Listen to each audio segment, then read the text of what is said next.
Magandang araw po sa inyong lahat at magbibigay na ako sa inyo ng pahayag tungkol sa kalagayan ni Saldico.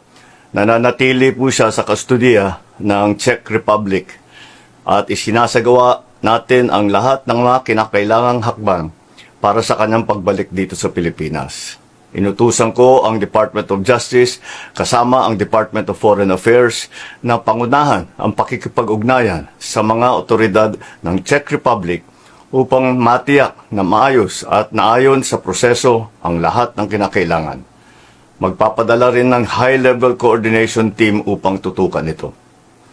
Ang ganitong mga proseso ay may sinusunod na mga legal na hakbang sa pagitan ng mga bansa. Kaya't nangangailangan na sapat na panahon upang maisagawa ng tama. We will bring Saldico home and we will do so in accordance with the law. He will answer to the Filipino people. Maraming salamat po.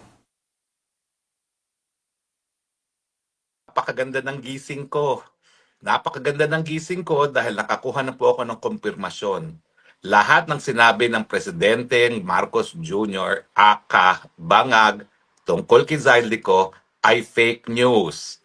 Kumpirmado po, hindi siya naaresto. Kumpirmado po, hindi nakadetena si Zaldi. Kumpirmado po, ligtas si Saldico. So mga Pilipino, mga kababayan, hayan po, for the record, ang ating presidente ang siyang nagkalat ng fake news. Confirmed, confirmed,